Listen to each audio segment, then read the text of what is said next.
नमस्कार, आपका बहुत बहुत स्वागत है बिग डिबेट में। हिंदुत्व की राह पर राहुल गांधी। जी हां, देश की सियासत में बड़ा राजनीतिक बदलाव होता दिख रहा है। बीजेपी लंबे समय से हार्ड हिंदुत्व की पॉलिटिक्स करती रही, उसे इस राह पर चलने का सियासी फायदा भी मिला। यही वजह है कि बीजेपी के हार्ड हिंदुत्व को काउंटर करने के लिए कांग्रेस ने सॉफ्ट हिंदुत्व की तरफ कदम बढ़ा दिया है। 2024 का चुनाव हिंदुत्व के एजेंडे पर ही होने की उम्मीद है, लेकिन फर्क सॉफ्ट और हार्ड हिंदुत्व के बीच है। यही कारण है कि राहुल गांधी न्याय यात्रा के दौरान मंदिरों के दर्शन करने पहुंच रहे। आज चर्चा इसी मुद्दे को लेकर होगी और चर्चा को हम विस्तार देंगे। उससे पहले देख लेते हैं एक रिपोर्ट।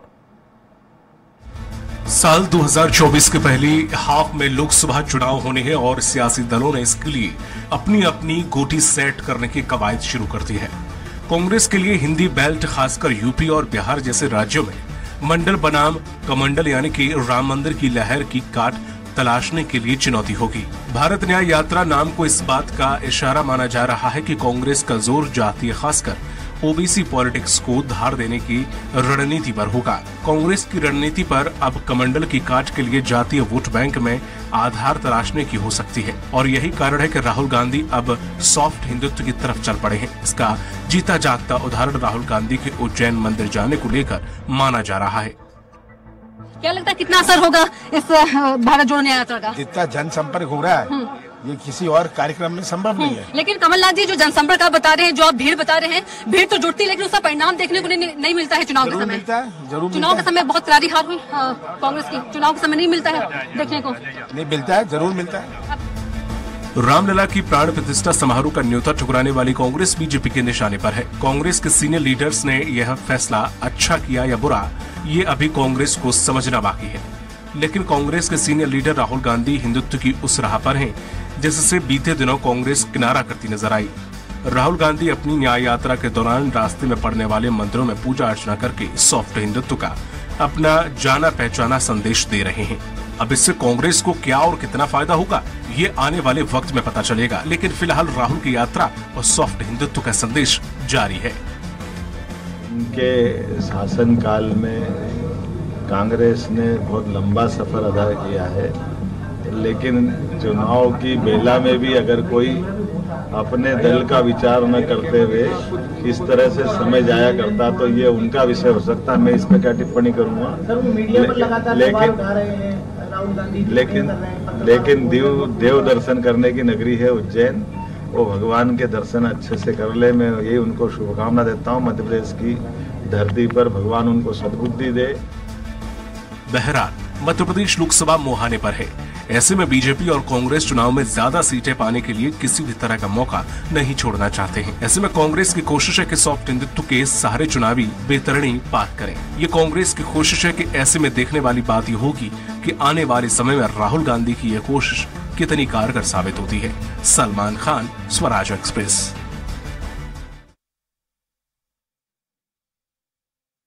करने के लिए हमारे साथ खास मेहमान जुड़ चुके हैं, सबको स्वागत करते हैं। शशिकांत शुक्ला जी जुड़ चुके हैं, बीजेपी प्रवक्ता हैं।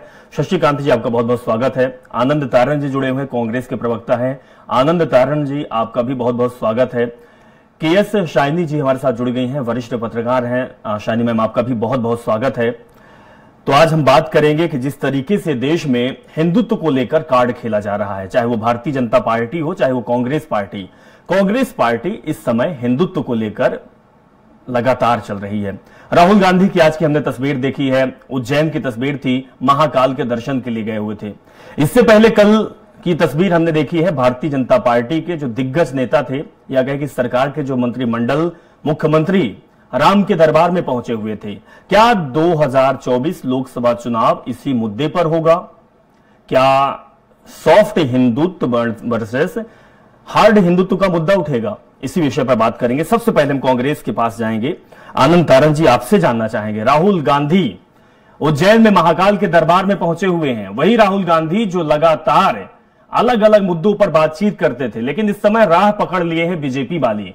क्या आपको लगता है कि हिंदुत्व का मुद्दा और मंदिरों में पूजा अर्चना, पूजा पाठ करना कांग्रेस को सफलता दिला पाएगी? देखिए, कांग्रेस ने तो सर्वधर्म समभाव की बात की है और हमेशा करती थी और करती रहेगी। ये आज जो बात आई, मुद्दा जो आया है यार, जी, ये बड़ा आश्चर्यजनक मुद्दा है, क्योंकि चाहे भारत जोड़ो यात्रा हो, चाहे भारत जोड़ो न्याय यात्रा हो, कोई भी धार्मिक स्थल के सामने से अगर वो निकलते हैं तो निश्चित रूप से पहले भी वो गए हैं और आज भी जा रहे हैं। और तो क्या आनंद जी क्या अयोध्या में बनी हुई राम की मंदिर, वो मंदिर देश में नहीं है क्या? वो उत्तर प्रदेश में नहीं है क्या? वहां नहीं जाना चाहिए? मुझे एक बात समझ में नहीं आती कि प्रभु श्री राम, मर्यादा पुरुषोत्तम श्री राम, कोई क्या भारतीय जनता पार्टी ने उनका क्या ट्रेडमार्क कर लिया कि उसको रजिस्टर्ड करवा लिया कि भारतीय जनता पार्टी के हो गए? मुझे एक बात समझ में नहीं आती कि ये जो मंदिर बना है वो भारतीय जनता पार्टी ने कोर्ट के आदेश पे बनवाया तो खुद बनवा लिया। तो ये जो पैसा लगा है, पैसा देश का लगा है, देश की जनता का लगा है, भारत सरकार का लगा है, तो भारतीय जनता पार्टी उसमें अपने आप को पार्टी क्यों बना रही है? आनंद जी बात तो यही है ना, तभी तो कांग्रेस पार्टी को भी मंदिर में जाना चाहिए था। राम तो आपके भी है ना? नहीं, राम तो सबके हैं। हाँ, और हर जात के हैं। ऐसी कोई सी जात का व्यक्ति नहीं है जो मर्यादा पुरुषोत्तम श्री राम को नहीं मानता हो। अभी आपने देखा होगा कि आचार्य श्री विद्यासागर जी महाराज का देहावसान हुआ, उनकी मुक्ति हुई, तो ऐसा कौन सा समाज था जिसने उनके श्रद्धांजलि नहीं दी हो? तो ये जो धर्म गुरु होते हैं वो तो सबके होते हैं। और फिर प्रभु श्री राम, मर्यादा पुरुषोत्तम श्री राम, जिनकी बार बार बात करती भारतीय जनता पार्टी, हमने तो कभी ये नहीं बोला कि हमने दरवाजा खुलवाया था, हमने तो कभी ये नहीं बोला कि हमने चबूतरे का उद्घाटन करवाया था। भारतीय जनता पार्टी हर चीज को वोट बैंक में तब्दील करना चाहती है। ये भारतीय जनता पार्टी की निष्क्रियता का उदाहरण है, क्योंकि ये जो सकारात्मक काम है, जो विकास के काम है, उसमें ये जीरो है, शून्य बटा सन्नाटा है इनके पास विकास की कोई राह ही नहीं है। इनके पास, इनको अगर सत्ता मिली तो इन्होंने सबसे पहले उन चीजों को बेचने का काम किया, उन नवरत्नों को बेचने का काम किया जो आदरणीय देश के प्रथम प्रधानमंत्री जवाहरलाल नेहरू जी ने तैयार किए थे। तो आज जो स्थिति है, आज विकास कहीं नहीं है। आज अगर भारतीय जनता पार्टी के प्रधानमंत्री श्रीमान नरेंद्र मोदी जी से हम पूछे कि भाई आप मोदी गारंटी की बात करते हैं, आप मोदी की मैजिक की बात करते हैं, तो भैया आप ये तो बताएं कि मोदी गारंटी वो कहाँ है? कहाँ है वो 2 करोड़ नौजवानों को प्रतिवर्ष नौकरी? कहाँ है वो 15 लाख रुपए? कहाँ है वो काला धन? कहाँ है वो 50 दिन के बाद किसी चौराहे पे आने की बात? 50 दिन में चौराहे पे नहीं आए, लेकिन 2000 का नोट बंद करवा दिया। डीजल पेट्रोल के रेट करने के लिए जब 60 रुपए थे तब कहते थे कम करेंगे। गैस सिलेंडर जो 400 रुपए का था, आज वो 950 का, 1150 के बाद 950 का कर दिया उन्होंने। लेकिन जो 400 से कम करना था वो कहीं बात नहीं है। सर्व से माथा झुकने की बात करते थे कि भाई हमारा सर्व से माथा झुक रहा है, रुपए का अवमूल्यन हो रहा है। आज रुपया 60 से लेकर 84 पहुंच गया। 205 लाख करोड़ के कर्जे से देश को लाद दिया। आजादी से लेकर 2014 तक देश के ऊपर 55 लाख करोड़ का कर्जा था, आज 5 लाख करोड़ रुपए का कर्जा हो गया। तो ये मध्य प्रदेश की बात हम करें, मध्य प्रदेश की सरकार ने 4 लाख करोड़ से कर्जे को लाद दिया जब से भारतीय जनता पार्टी की सरकार है। इसके पहले दिग्विजय सिंह जी की सरकार 2003 तक देश की आजादी से लेकर केवल 20,000 करोड़ का कर्जा था। तो ये सरकार ये देश को कहां ले जा रही है? कितने कर्जे पे कर्जे ले रही है, लेकिन विकास कहां है? रोजगार है नहीं है। अगर हम मध्य प्रदेश की बात करें तो मध्य प्रदेश में कहीं लाइन ऑर्डर की नाम की नहीं है। अभी कल ही हमारी एक बहन की अस्मत हुई, कितने लोगों ने रो दी, उनके परिवार के लोगों ने आत्महत्याएं कर ली। तो आप देखिए, अभी भोपाल की बात है, परसों के दिन एक टीआई श्रीवास्तव है, उनके साथ किस्ती अभद्रता की गई भारतीय जनता पार्टी करता। तो है क्या ये सब चीजें? इन सब चीजों का ध्यान नहीं है भारतीय जनता पार्टी।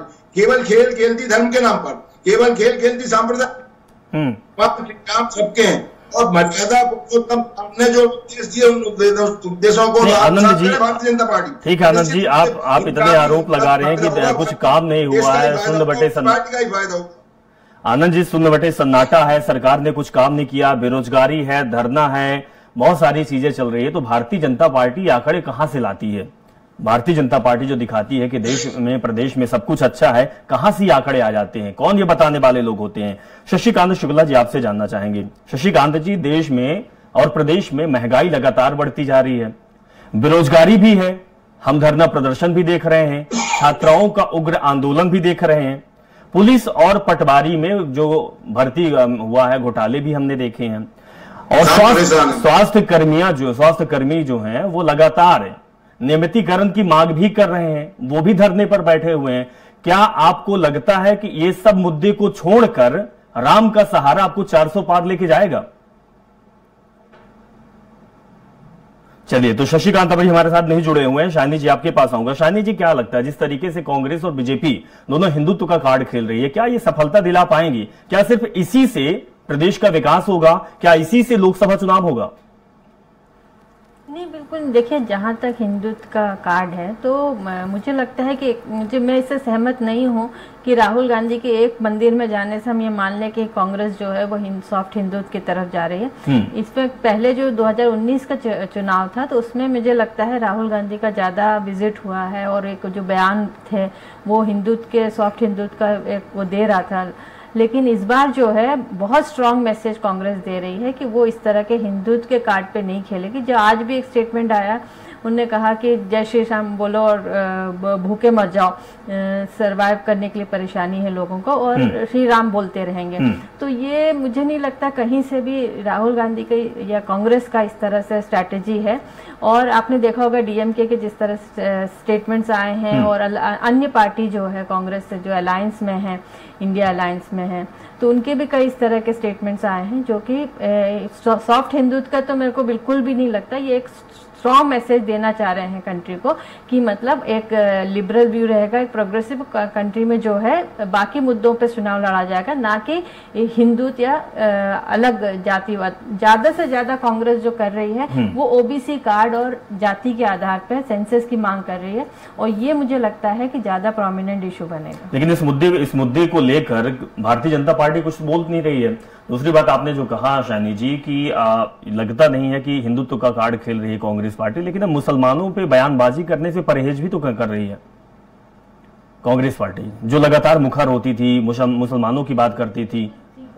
अभी आज के तारीख में मुस्लिम एक समाज ऐसा, उनको ये लगता है कि हमें कहीं पे भी स्थान नहीं है। आप टिकट बंटवारा को देख लीजिए या उनके सहमत, उनके जो भी मुश्किलें हैं उसके लिए कोई खड़ा हो, ऐसा कोई नेता आज नहीं दिख रहा है। और कहीं ना कहीं वो इस चीज को महसूस भी कर रहे हैं कि उनके क्योंकि इतना फोर्स नहीं है आज के तारीख में, तो वो एक तरह से उनको अलग कर दिया गया है, चाहे वो कांग्रेस हो, चाहे बीजेपी हो या कोई अन्य दल हो। तो ये तो बहुत साफ दिख रहा है, और कहीं ना कहीं एक डर भी दिखता है कम्युनिटी के अंदर कि मतलब हमें इस तरह से किनारा किया जा रहा है। पर मुझे लगता है कि कास्ट, जाति और संप्रदाय को छोड़ के डेवलपमेंट की बात, विकास की बात होनी चाहिए। और अगर जिस तरह से बीजेपी कहती है कि सबका साथ सबका विकास, और वो धरातल पे दिखाई देने चाहिए। चलिए, ठीक है। हमारे साथ शशिकांत शुक्ला भी जुड़े हुए हैं। शशिकांत शुक्ला जी, आपके पास आऊंगा। शुक्ला जी, हमारे प्रदेश में बहुत सारी चीजें चल रही है, आपको भी पता होगा, बेरोजगारी, महंगाई, प्रदर्शन, छात्रों का आंदोलन, स्वास्थ्य कर्मियों का प्रदर्शन, नियमितीकरण की मांग, लगातार कई सालों से मांग, जो 25-25 साल तक अपने स्वास्थ्य विभाग में काम कर रहे हैं, उसके बाद भी नियमित नहीं है। महंगाई भत्ते की मांग, क्या ये मुद्दे नहीं है? केवल राम का सहारा आप ले रहे हैं। आप उज्जैन में महामाया लोक बना रहे हैं, महाकाल लोक बना रहे हैं। क्या आपको लगता है कि ये सारे मुद्दे को छोड़कर केवल राम का सहारा जिसको आप अपना रहे हैं, हमने देखी है कल की तस्वीर की पूरे आप सरकार उत्तर प्रदेश में अयोध्या में राम के दरबार में पहुंची हुई थी, क्या आपको 400 के पार राम पहुंचा पाएंगे? इन मुद्दे को छोड़ दिया जाए, क्योंकि जनता तो सब कुछ देख रही है। सर नहीं, आप केवल भारतीय जनता पार्टी को राम से क्यों जोड़ रहे हैं? आप तो कांग्रेस की भाषा उपयोग कर रहे हैं। जैसा कांग्रेस कहती है कि राम के सहारे भारतीय जनता पार्टी चल रही है, हिंदुत्व की राजनीति कर रही है, सांप्रदायिकता कर रही है, राम का नाम लेकर राजनीति करती है, वही आप कह रहे हैं। ऐसा नहीं है, राम और रोटी दोनों की बात करते हैं। भारत में जो डेवलपमेंट माननीय मोदी जी के नेतृत्व में हुआ है, क्या उसमें रोजगार नहीं मिला?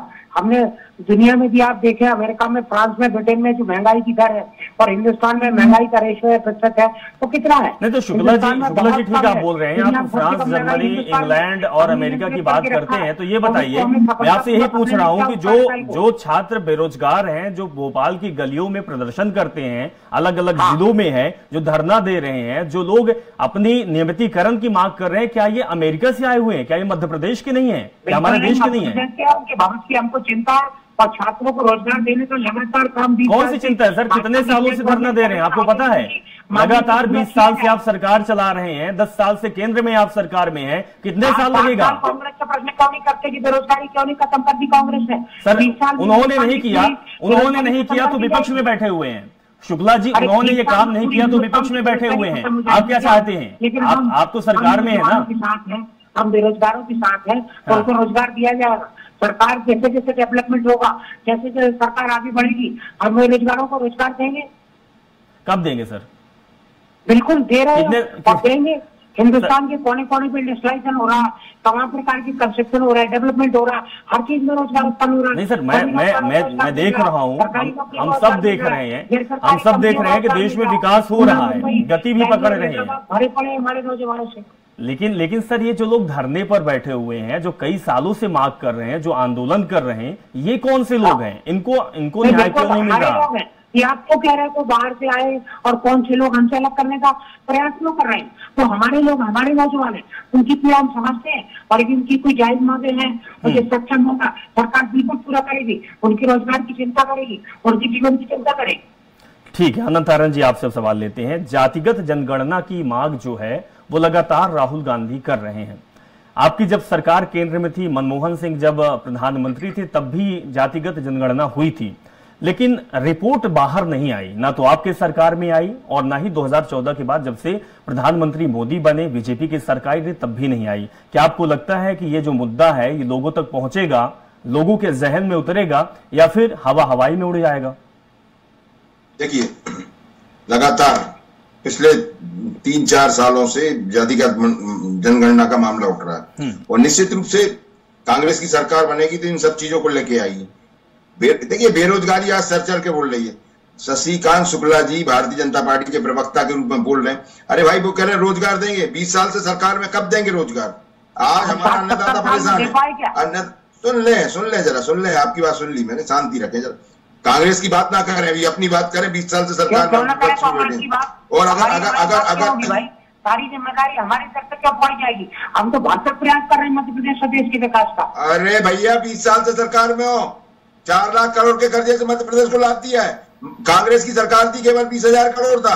कैसी बातें करते हो? पूरे मध्य प्रदेश को लूट लिया आपने, केवल पूरे मध्य प्रदेश को लूट लिया आपने। कैसी बातें करते हो? आज आपके यहाँ ये हालत है, लाइन आर्डर नाम की कोई चीज नहीं है। लाइन आर्डर नाम की कोई चीज नहीं है। मध्य प्रदेश की राजधानी भोपाल में एक थाने में टीआई के साथ बदतमीजी की जाती है, उसके ऊपर दबाव में उसके ऊपर केस रजिस्टर्ड किया जाता है। ये तो आपका चरित्र हो गया। आप बात करें, आपके हमारे प्रदेश में, हमारे मध्य प्रदेश में, हमारी राजधानी के पास एक महिला का बलात्कार होता है, उसके परिवार के लोग आत्महत्या कर रहे हैं, कार्रवाई कुछ नहीं है। किस तरह की सरकार है ये? किस तरह की सरकार है? कौन सी लाइन आर्डर की बात कर रहा है? आपकी सरकार में लाइन केवल ईवीएम के कारण आज सत्ता में, अगर आप में हिम्मत हो, आप बोल दो कि हमारी सरकार बहुत शक्तिशाली है, नरेंद्र मोदी जी बहुत शक्तिशाली है, तो आइए बैलेट पेपर में चुनाव करा के देख लीजिए, दूध का दूध पानी का पानी हो जाएगा। आपकी सरकार में लाइन आर्डर नाम की कोई चीज नहीं है। किस तरह से ध्वस्त हो रही कानून, आप करोड़ बना दें, लेकिन थोड़े दिन के बाद ठीक है आनंद तारण जी, ठीक है, आप ठीक बोल रहे हैं कि बैलेट पेपर से चुनाव करवाइए, क्योंकि ईवीएम का मुद्दा फिर से आने लगा है। शाइनी जी, जिन मुद्दों की बात हम कर रहे हैं, उन मुद्दों पर ना तो कांग्रेस आ रही है, ना तो भारतीय जनता पार्टी आ रही है। समझ नहीं आ रहा कि कौन से आंकड़े इनको मिल रहा है, कौन से लोग हैं जो इनकी लगातार कह रहे हैं कि देश में और प्रदेश में बेरोजगारी खत्म हो रही है, बहुत कायाकल्प सुधर रहा है। हम तो ये देख रहे हैं, आप देखने की कोशिश करें तो वो आंकड़े सामने नहीं, ठीक है सर, मैं उस आंकड़े को भी, आपके आंकड़े की शुक्ला जी तारीफ करता हूँ। आप जो प्राइवेट या नौकरियों में जो ईपीएफ कटता है, जो उसको देखें, उनकी संख्या देखें, कितनी नया रोजगार मिला। नहीं शुक्ला जी, आप सही कह रहे हैं, काम हो रहा है, हम भी आपसे सहमति है, लेकिन ये लोग कौन है? आप इनका जिक्र तो करिए कि जो लोग धरना प्रदर्शन कर रहे हैं, ये लोग कौन है? इनकी बात को क्यों नहीं सुनी जाती है? क्या हमारे लोकतंत्र में धरना देने वालों और जो प्रताड़ित है, जो बेरोजगार है, क्या उनकी बात आप नहीं सुनेंगे? बिल्कुल सुनेंगे। तो कब सुनेंगे सर, कब सुनेंगे? बिल्कुल सुनेंगे, सुन रही सरकार काम कर किसान आंदोलन मध्य प्रदेश के किसान आंदोलन कर रहे हैं, भारतीय जनता पार्टी सो रही है, अन्नदाता है वो हमारे। चलिए शानी जी आपसे जवाब चाहूंगा। शानी जी, क्या लगता है कि चाहे भारतीय जनता पार्टी हो चाहे कांग्रेस पार्टी हो, मुद्दों से भटक रही है, मुद्दों से दूर है, केवल और केवल दिखावे की राजनीति कर रही है। अब तो राम का सहारा लेने लगे हैं, अब तो भगवान मुद्दा बन गए, चाहे वो विधानसभा चुनाव हो चाहे वो लोकसभा चुनाव हो, केवल और केवल मुद्दा भगवान बनते जा रहे हैं। इमोशनल ब्लैकमेल इसको बोलते हैं, इस तरीके का कर रहे हैं। क्या लगता है कि इस तरीके में देश हमारा, प्रदेश हमारा आगे बढ़ेगा, सरकार इस तरीके से चलेगी या जनता का भला होगा? आपका क्या कहना है? जवाब दातों में बीजेपी से मिलेगा ना कांग्रेस से मिलेगा? आप उम्मीद कर सकते हैं शानी जी। अभिषेक जी, देखिए, चाहे कांग्रेस हो बीजेपी हो, जब चुनाव आते हैं तो जो इमोशनल कार्ड होता है वो खेलना शुरू कर देते हैं।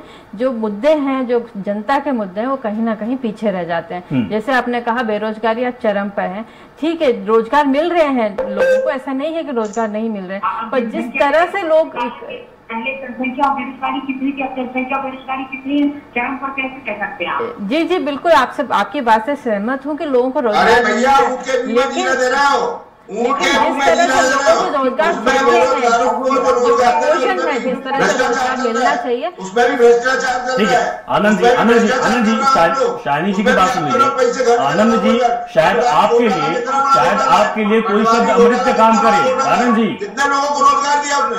कहाँ उसकी जांच की, कहाँ है वो सब चीजें?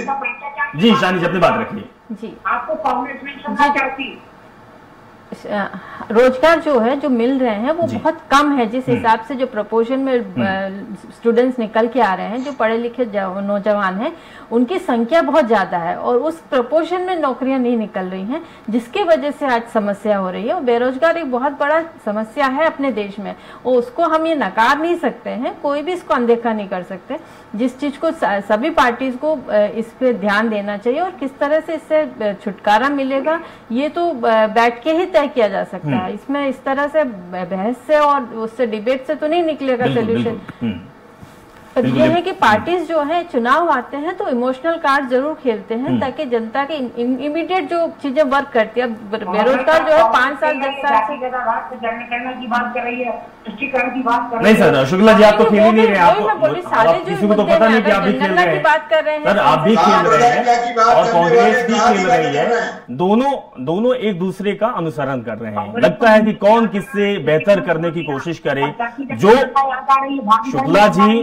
शुक्ला जी, हम ये चाहते हैं कि अगर आप काम कर रहे हैं तो फिर इतना दिखाने की क्या जरूरत है? राम मंदिर को लेकर सियासत करने की क्या जरूरत है? और कांग्रेस पार्टी को भी, अगर वो राम के भक्त हैं, अगर उनके पास मुद्दे हैं, राहुल गांधी भारत जोड़ो न्याय यात्रा की बात कर रहे हैं, देश को जोड़ने और न्याय दिलाने की बात कर रहे हैं, तो फिर राम मंदिर पर सियासत सर आप लोग भी क्यों कर रहे हैं? फिलहाल बहुत बहुत शुक्रिया शुक्ला जी, आनंद तारण जी और शानी जी की आप हमारे साथ जुड़े और इस अहम मुद्दे पर आपने बातचीत की। हालांकि मुद्दे पर बातचीत होती है लेकिन निष्कर्ष कुछ नहीं निकलता। निष्कर्ष सिर्फ एक चीज निकलता है कि एन केन प्रकारेण सत्ता को पाना है, चाहे हम धर्म की बात करें, चाहे हम जाति की बात करें, चाहे हिंदू की बात करें या फिर मुसलमानों की बात करें, बहुत दूर, कोसों दूर होती है लोगों की समस्याएं। चाहे रोजगार की समस्या बात हो, चाहे वो महंगाई की बात हो, चाहे फिर जिसकी भी बात हो, उन मुद्दों पर ना तो भारतीय जनता पार्टी और ना बीजेपी ध्यान दे रही है। अब जनता को समझने की जरूरत है कि 2014 से 24 का काल आ चुका है, लोकसभा चुनाव है, आपका एक वोट बहुत मायने रखता है। अब आपका वोट किस ओर जाता है? क्या जो आपके साथ खेल खेला जाता है, क्या आप उसको समझ पाते हैं, या फिर आप अपने मुद्दों पर वोट करते हैं? या आपको समझने की जरूरत है। फिलहाल इस कार्यक्रम में इतना ही, जुड़े रहें और देखते रहें स्वराज एक्सप्रेस। नमस्कार।